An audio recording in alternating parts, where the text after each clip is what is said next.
마가복음 4장 1절에서 9절까지의 말씀 제가 봉독하겠습니다. 예수께서 다시 바닷가에서 가르치시니 큰 무리가 모여들거늘 예수께서 바다에 떠있는 배에 올라 앉으시고 온 무리는 바닷가 육지에 있더라. 이에 예수께서 여러 가지를 비유로 가르치시니 그 가르치시는 중에 그들에게 이르시되 들으라, 씨를 뿌리는 자가 뿌리러 나가서 뿌릴새 더러는 길가에 떨어짐에 새들이 와서 먹어버렸고 더러는 흙이 얕은 돌밭에 떨어짐에 흙이 깊지 아니하므로 곧 싹이 나오나 해가 돋은 후에 타서 뿌리가 없으므로 말랐고 더러는 가시떨기에 떨어짐에 가시가 자라 기운을 막음으로 결실하지 못하였고 더러는 좋은 땅에 떨어짐에 자라 무성하여 결실하였으니 30배나 60배나 100배가 되었느니라 하시고 또 이르시되 들을 귀 있는 자는 들으라 하시니라. 아멘. 마가복음 4장 1절에서 9절 본문으로 씨 뿌리는 자의 비유라는 제목으로 함께 말씀을 나누고자 합니다. 예수께서 이제 무리들이 많이 모였고 바닷가에 배를 띄우시고는 무리들을 향하여서 말씀을 하세요. 잘 들릴 수 있는 환경을 조성하시고 말씀을 하시거든요. 들으라 라고 시작됩니다. 3절에 들으라. 그리고 9절에도 또 이르시되 들을 귀 있는 자는 들으라. 그래서 들으라로 시작해서 들으라로 끝나요. 그러니까 잘 들어야겠죠. 기독교 신앙생활의 핵심은 들으라에 있습니다. 들으라. 왜냐하면 복음은 내가 구원을 얻기 위해서 무엇을 행해야 하는가라고 하는 것에 대한 교훈이나 지침이 아니라 하나님께서 우리를 구원하시기 위하여 무슨 일을 행하셨는가 하는 선포입니다.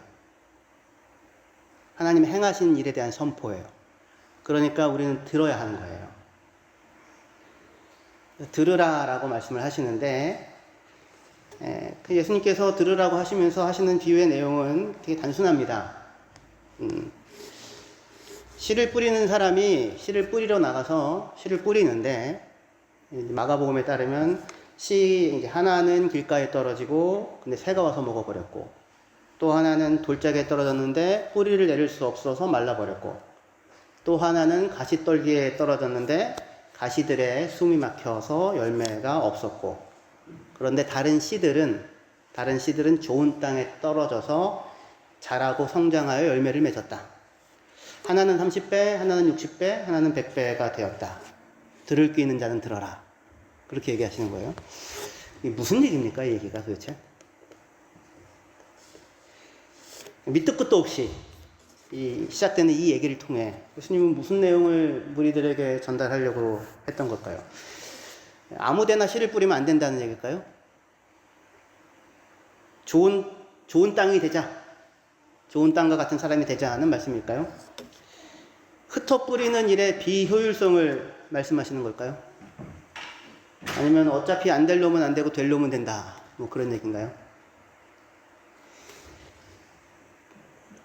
아니면 문제는 씨가 아니라 밭이다. 라는 얘기인가요? 하지만 씨가 없으면 결실은 안 될 거 아니에요. 그러니까 밭을 잘 갈고서 씨를 뿌려야 한다. 성실해야 된다. 부지런해야 된다. 순서를 바꾸면 안 된다. 이런 얘기일까요? 지금 이 비유 자체는 되게 단순한 얘기예요. 씨 뿌리는 자가 씨를 뿌리러 나가서 뿌려요. 그러면은 길에도 떨어지고. 자, 이제 이 그림은 뭐냐면, 우리 한국 사람들이 씨를 뿌려서 이렇게 밀을 가꾸는 그림이랑은 달라요. 우리는 이렇게 막 뿌리지 않죠. 심습니다. 이렇게. 고랑을 만들고, 이랑을 만들고 해가지고. 근데 이스라엘은 그런 상황이 아니거든요. 워낙에 돌들이 많고 척박한 환경이기 때문에 그리고 이제 사람들이 그 밭 사이로 지나가기도 하고 이래요. 그리고 가시 떨기고 또 있을 수 있고. 그러니까 지금 이거는 4개의 밭이 있는 게 아니에요. 저기 4개의 밭이 있는 게 아니고요. 하나의 밭 안에 4가지 양상이 있는 겁니다. 그죠?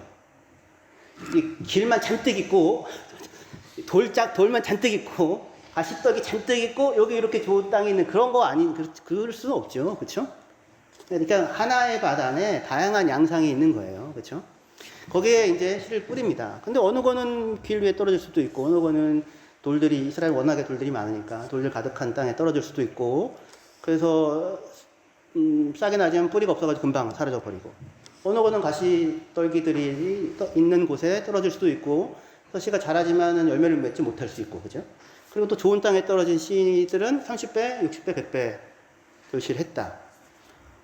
이스라엘에서는 굉장히 일상적인 그런 일인 거예요. 도대체 이게 뭡니까? 이 얘기가? 예수님이 비유라고 하는 게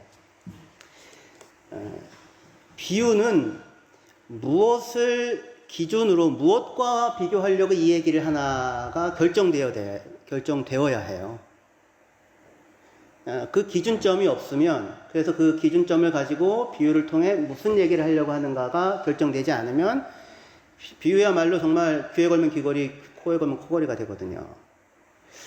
저 어렸을 때 제가 비유 얘기 나오면 항상 얘기하는데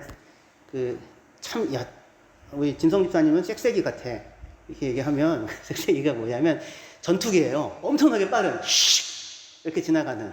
여러분들은 한 번도 안 들어보신 말이죠. 들어보신 분들도 계실지 모르겠는데요. 그럼 이 얘기는 쌕쌕이 같아 라는 이 얘기는 무슨 뜻이에요? 그렇게 비싸? 이거예요? 그렇게 시끄러워? 그런 얘기예요? 그렇게 무서워? 그런 얘기예요? 빠르다는 얘기죠. 그러니까 빠르다고 하는 비교점을 갖기 위해서 그걸 동원한 거죠. 그죠? 근데 이제 무엇을 기준으로 비유를 하려고 하는가를 놓치면, 알질 못하면, 무슨 얘기인지 알 수가 없게 됩니다. 그래서 아까 금방 제가 읽었던, 아무데나 씨 뿌리면 안 된다. 이거 얘기 맞죠? 그죠? 그리고 뭐 좋은 땅이 되자. 뭐 이것도 나쁜 얘기 아니고, 좋은 얘기고. 흩어 뿌리는 일 비효율적이다. 그 얘기 할 수 있죠. 그리고 어차피 안 되려면 안 되고 되려면 된다. 뭐 그럴 수도 있고.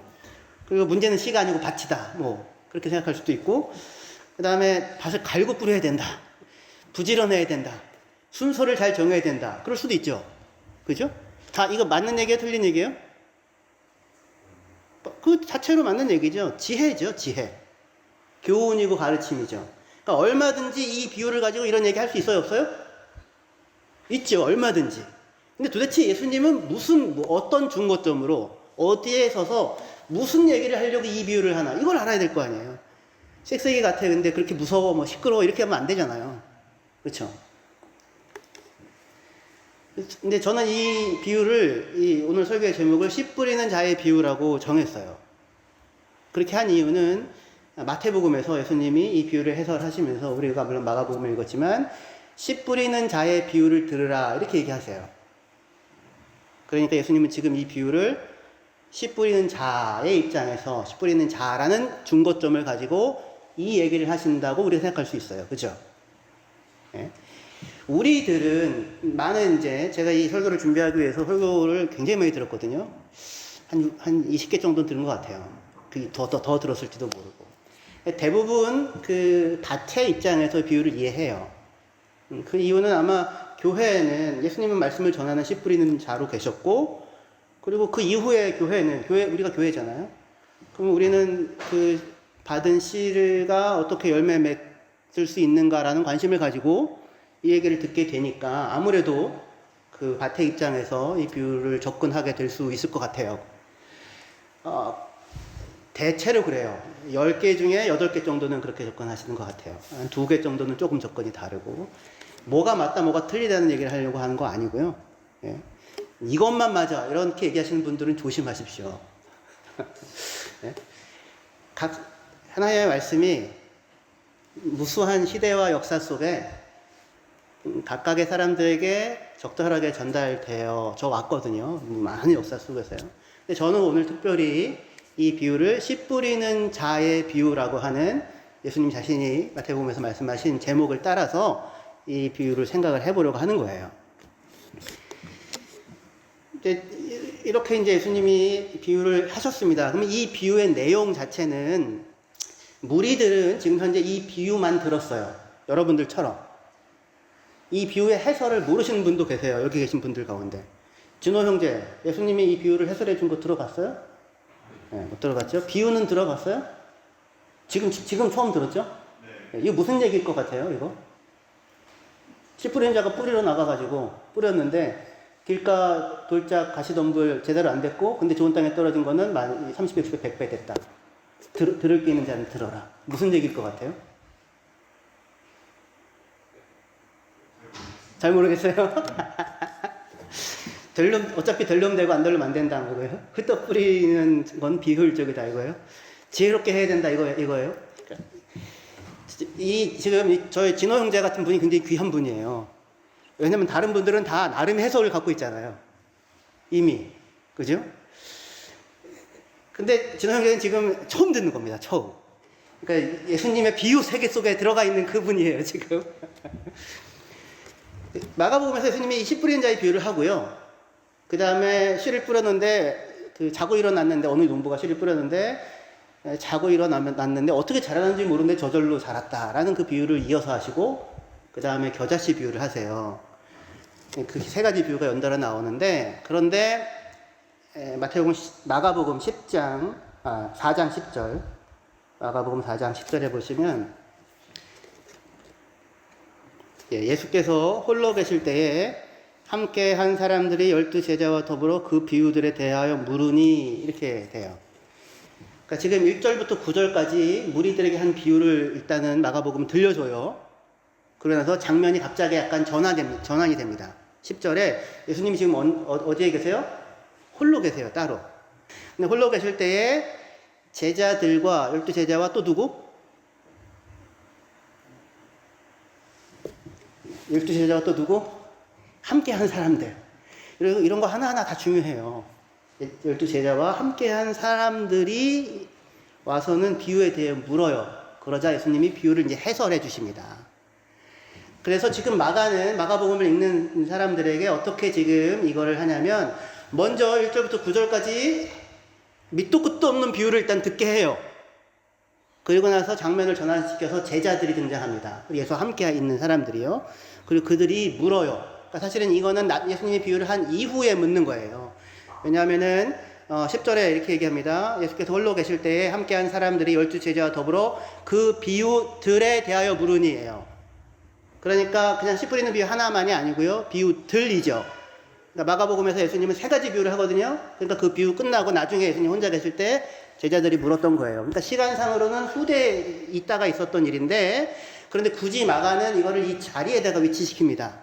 그리고 나서 제자들에게 하신 예수님의 해설을 들려주는 거예요. 의도가 있겠죠. 그죠? 마가복음을 읽는 사람들에 대하여. 자, 그런데 예수께서 홀로 계실 때 함께 한 사람들이 12제자와 더불어 그 비유에 대해서 물으니까 예수님이 11절에 이르시되 하나님 나라의 비밀을 너희에게는 주었으나 외인에게는 모든 것을 비유로 한다. 그렇게 얘기해요. 자, 하나님 나라의 비밀은 누구에게는 주어졌대요? 너희들에게. 그럼 너희들은 누굽니까? 예수님의 제자와 예수님과 함께 있는 사람들, 예수님 주위에 지금 모여있는 사람들이에요. 그들에게 하나님 나라의 비밀이 주어져 있는데, 그런데 다른 사람들에게는, 밖에 있는 사람들에게는 모든 게 비유래요. 뭐처럼? 아까 제일 처음에 들었던 것처럼 씨 뿌린 자가 뿌렸는데 뭐 이렇게 됐어. 이 씨를 잃기도 했지만 결실했어. 이 얘기. 이게 뭐야 도대체? 무슨 얘기를 하려고 예수님이 이 얘기를 하는 거야? 이게 비유가 되는 거예요. 그쵸? 밖에 있는 사람들에게는. 근데 하나님의 나라의 비밀이 누구에게는 주어졌대요? 예수님의 제자들과 함께 한 사람들에게는 주어졌대요. 그럼 도대체 그들에게 주어졌다는 하나님 나라의 비밀은 뭘까요?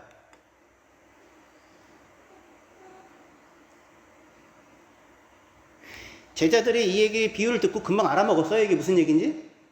몰랐거든요. 뭘 알았다는 거야 도대체?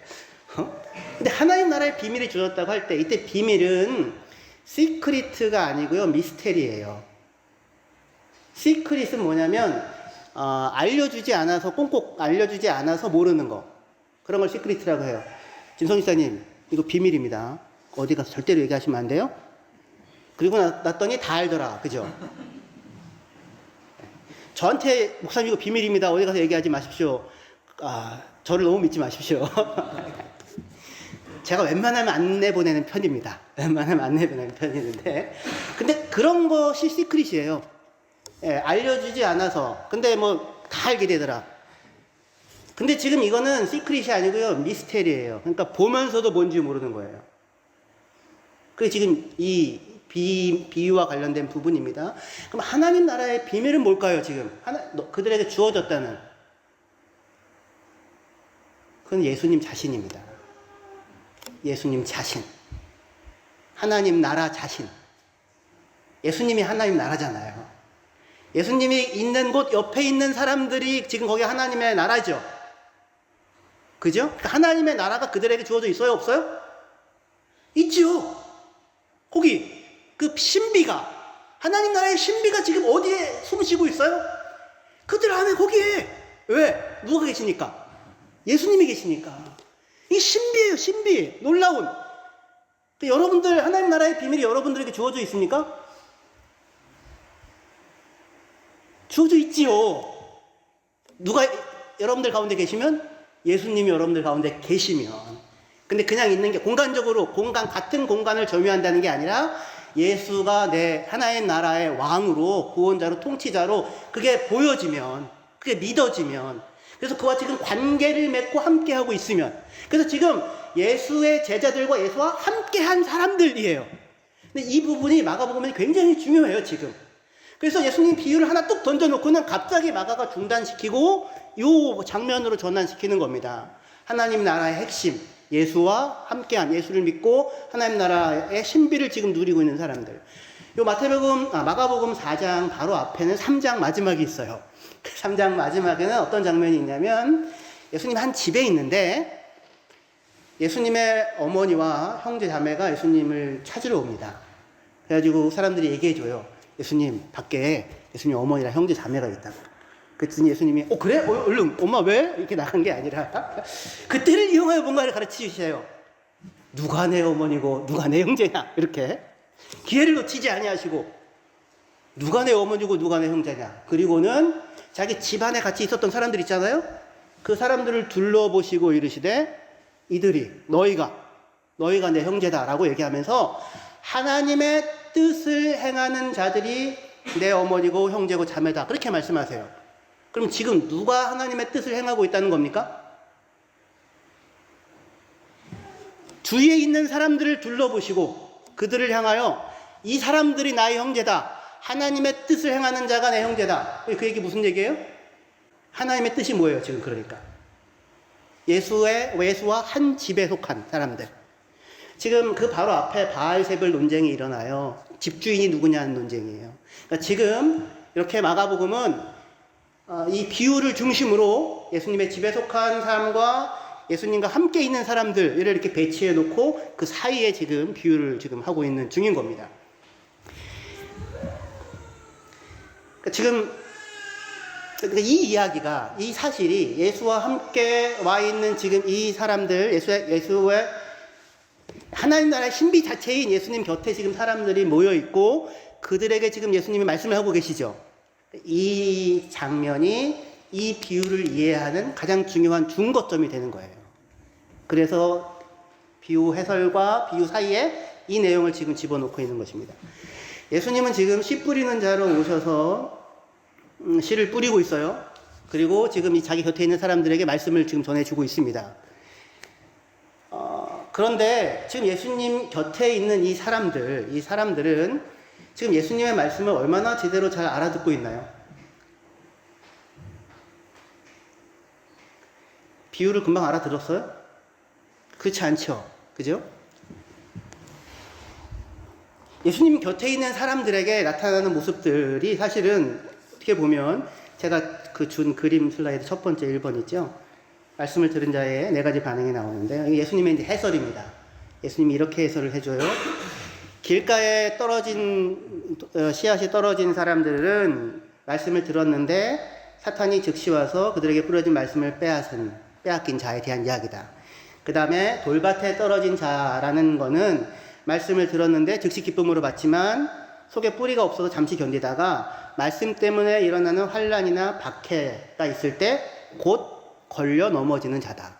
그리고 세 번째, 가시떨기에 떨어진 사람들이라는 것은 말씀을 듣기는 하지만 세상의 염려와 재물의 유혹과 기타 욕심이 들어와서 말씀을 막아서 결실하지 못하게 되는 자다. 좋은 땅에 떨어졌다고 하는 것은 말씀을 듣고 받아 30배, 60배, 100배로 결실하는 자에 대한 이야기다. 이렇게 얘기하고 끝나요.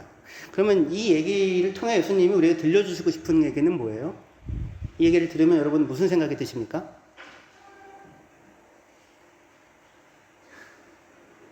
잘 듣고 잘 간직하여 열매 맺었으면 좋겠다. 이런 생각이 들죠? 안 들어요? 그죠? 사실은 이 예수님의 이 해설은 너무나도 평범해요. 그 비유도 대단한 너무 일상적인 것이고, 근데 이게 뭐지 도대체? 무슨 얘기를 하려고 하는 거지? 할 때, 예수님의 지금 이 해설은 길가에 떨어진 자는 말씀이 잠시 머물렀지만 사탄이 뺏어갔어. 그래서 없어져 버렸어. 그리고 돌밭은 기쁨으로 금방 받긴 했는데 환난이나 어려움, 말씀 때문에 일어나는 환난이나 어려움 때문에 걸려 넘어져 버리는 거야. 그리고 가시떨기에 떨어진 거는 자라기 시작하긴 했지만 근심, 염려, 욕망, 여러 욕심 그런 게 막아가지고는 결실하지 못하게 된 거야. 그런데 좋은 땅에 떨어지는 거는 30배, 60배, 100배로 결실하는 거야. 이렇게 설명을 해줬어요. 그러면 이게 하나님 나라의 신비구나. 금방 이게 접수가 됩니까? 이 얘기를 듣는 여러분들은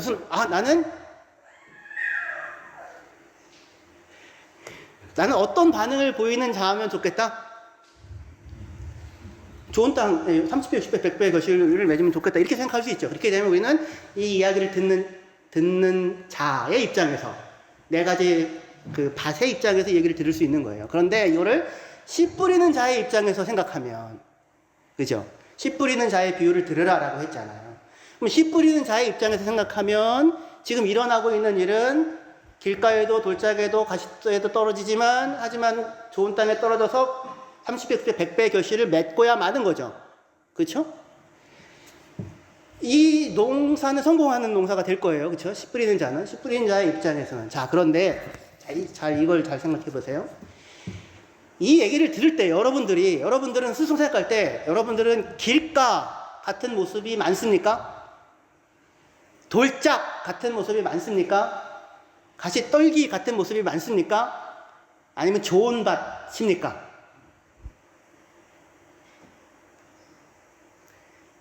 일단은 열매가 뭐냐도 알아야 되고요. 도대체 맺힌 열매가 뭐야? 이럴 수도 있는데, 근데 그냥 단순하게 생각을 하세요. 여러분들 스스로 생각할 때.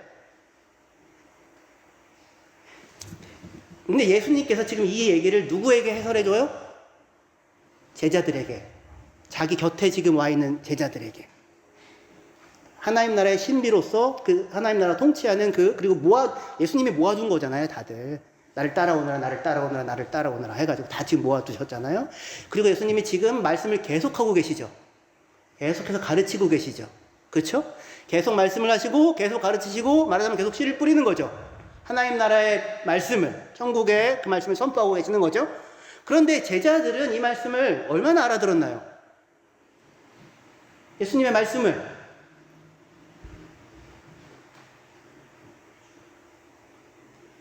여러분들은 얼마나 알아듣습니까? 제자들은 하나님 나라의 비밀을 하나님 나라, 예수와 더불어 오신 하나님의 나라의 그 모습을 예수님의 말씀을 통해 얼마나 알아듣고 있나요?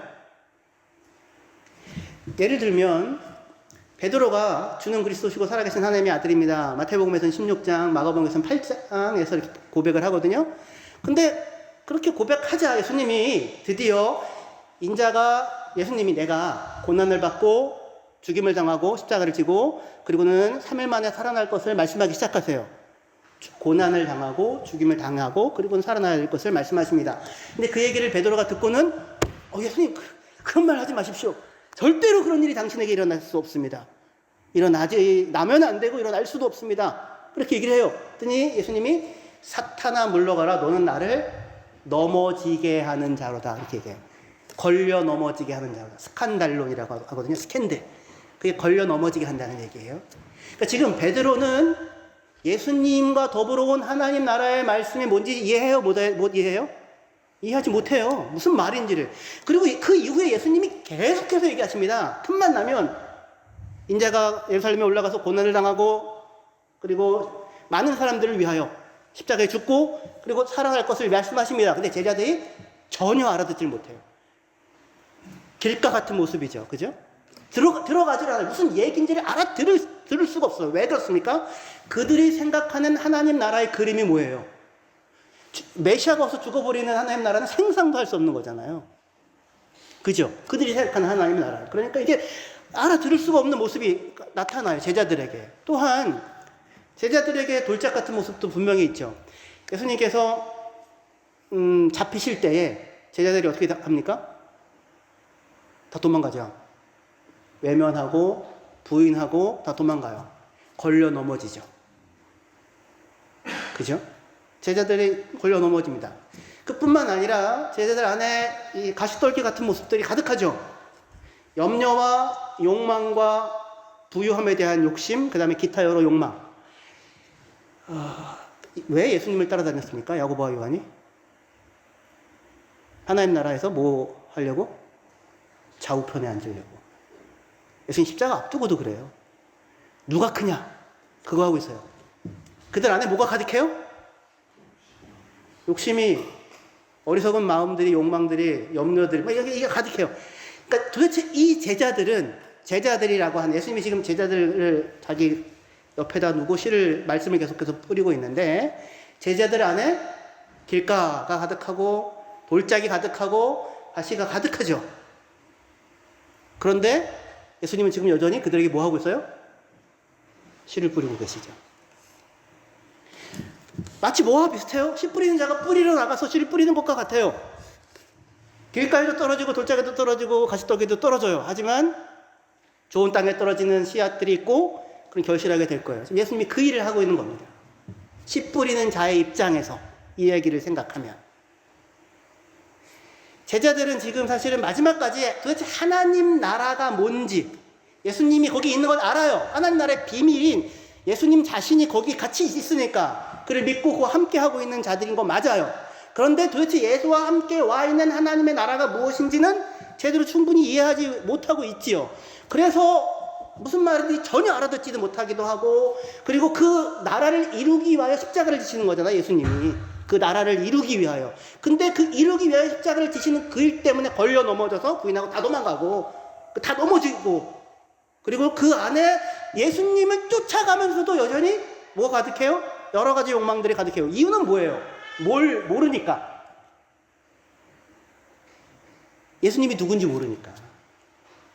예수님이 어떤 메시아인지 모르니까. 예수와 함께 온 하나님의 나라가 도대체 뭔지를 모르니까. 그런데 그걸 모르기는 하는데, 근데 뭘 누리고 있어요, 지금? 하나님 나라의 신비를 누리고 있어요. 그 나라 안에 들어와 있어요. 왜요? 누가 거기 계시니까? 예수님이 그들을 포기하지 않으세요. 예수님이 넘어진 그들을 찾아가시죠. 예수님이 그들을 위하여 십자가를 지시죠. 예수님이 그들을 위하여 하나의 미랄이 되어 땅에 떨어져 죽으시죠. 그리고 그것을 통하여 많은 열매를 맺으시죠. 부활하셔서 찾아가시고 넘어진 그들을 다시 붙잡아 데리고 오세요. 그리고는 그들을 가르치시고 40일 동안 함께 있으시면서 뭘 가르치세요? 하나님 나라의 일에 대해서 가르치시죠. 그리고 성령을 주시죠. 그리하여 그들로 하여금 하나님 나라가 무엇인지를 경험하고 겪고 아는 자리에 세우시고야 마시죠. 이게 지금 씨 뿌리는 자로 오신 그 나라의 농부이신 예수님의 모습입니다. 그분이 제자들에게 그 하신 일을 우리들에게도 하고 계시는 거예요.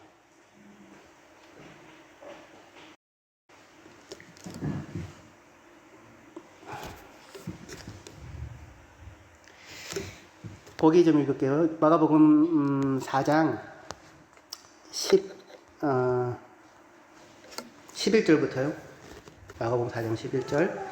이르시되 하나님 나라의 비밀을 너희에게는 주었으나 외인에게는 모든 것을 비유로 하나니 이는 그들로 보기는 보아도 알지 못하며 듣기는 들어도 깨닫지 못하게 하며 돌이켜 제사함을 얻지 못하게 하려 함이라. 그렇게 얘기를 해요.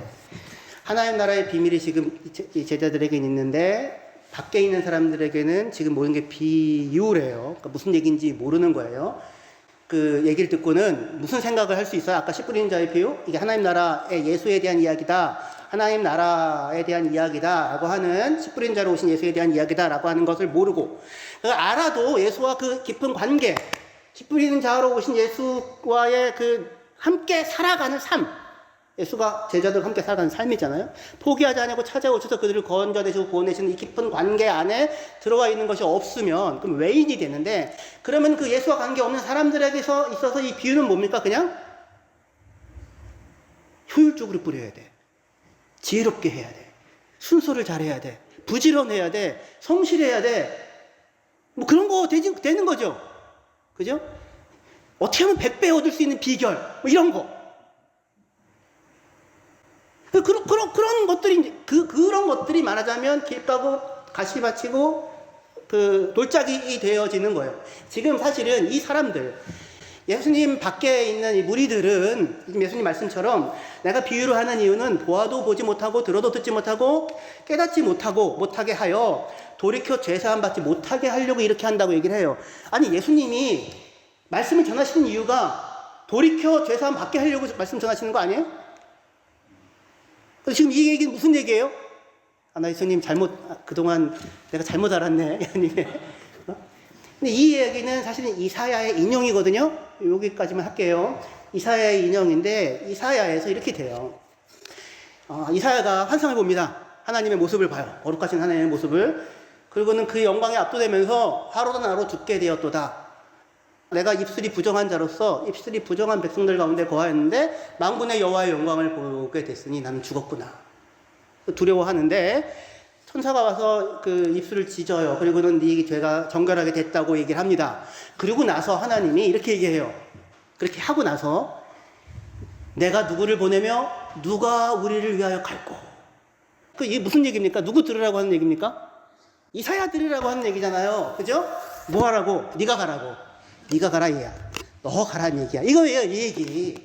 근데 이 얘기인데 하나님 말씀 잘 알아들으셔야 돼요. 이 얘기인데 이사야가 눈치가 있습니다. 단방에 알아들어서 주님, 제가 여기 있습니다. 저를 보내십시오. 가겠대요. 그러자 사명을 주어 보냅니다. 사명이 뭐냐면 가서 사람들의 마음을 둔하게 해라. 사람들의 귀를 막아라. 사람들의 눈을 보지 못하게 해라. 그래서 돌이켜서 고침을 받지 못하도록 하여라. 이게 사명이에요. 이게 무슨 얘기인가 도대체.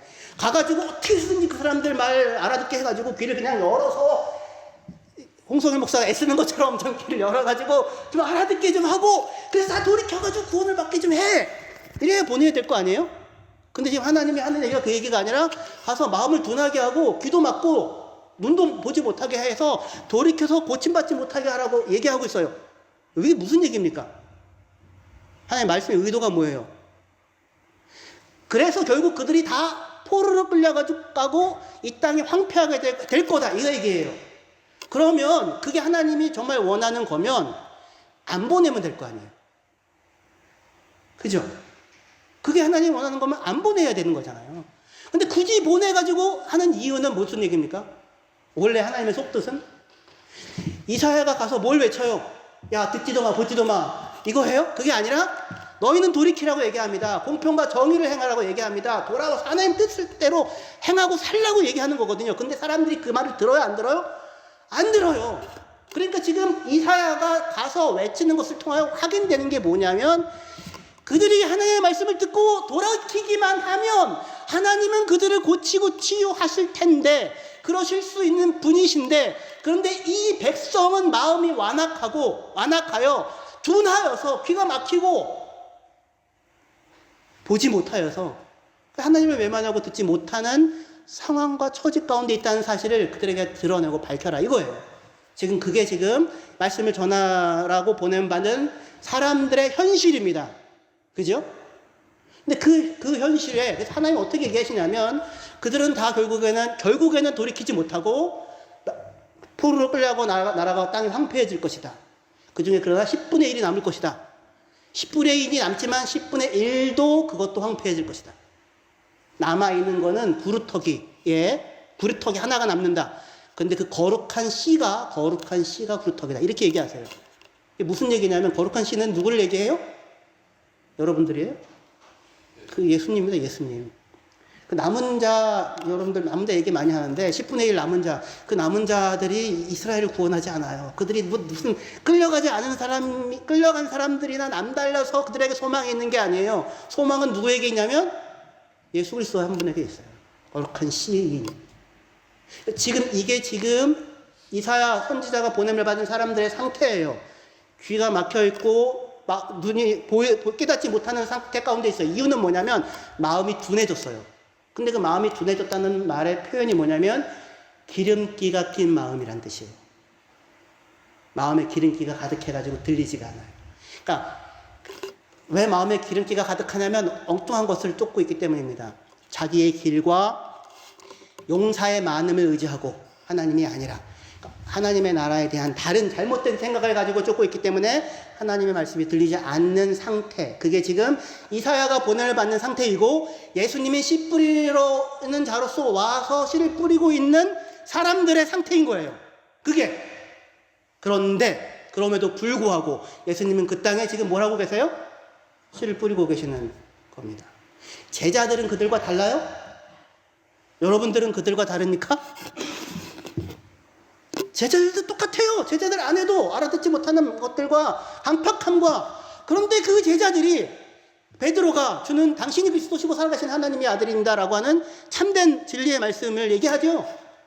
누구의 은혜로? 하나님의 은혜로. 이것을 알게 한 것은 네가 아니고 혈육이 아니고 하나님이다. 이렇게 얘기하죠. 주는 그리스도시고 살아가신 하나님의 아들이라고 얘기해요. 그런데 여전히 이때에도 이 베드로의 그리스도라고 하는 고백 안에 담겨져 있는 의미는 예수님의 참된 그 모습, 십자가에 죽고 부활하셔서 하나님 나라를 가져오시는 그리스도예요? 아니죠. 여전히 그리스도라는 말을 하지만 십자가에 죽겠다고 하니까 그리 하지 말라고, 사탄아 물러가라 넌 나를 넘어지게 하는 자로다 라고 하는 여전한 그 욕망이, 어리석음이, 돌짝이, 길가가, 가시가 있는 거예요. 그런 곳에 오셔서 농사를 짓고 씨를 뿌리고 계시는 겁니다. 그리고 마침내 근데 예수님께서 제자들을 일으키시죠. 살려내시죠. 회복하시죠. 의가 되시죠. 의가 무엇인지. 너희는 의를 심어 한결같은 사랑을 거두라. 그런데 이스라엘 사람들은 뭘 하냐면 악을 밭갈아서 죄를 거둬요. 이스라엘 사람들은 열심히 땅을 갈아요. 이스라엘 사람들 열심히 땅을 갑니다. 그런데 악을 갈아서 죄를 거두고 거짓된 열매를 거뒀도다. 호세아에서 이렇게 얘기하거든요. 열심히 나름 열심히 뭔가를 갈고 있어요.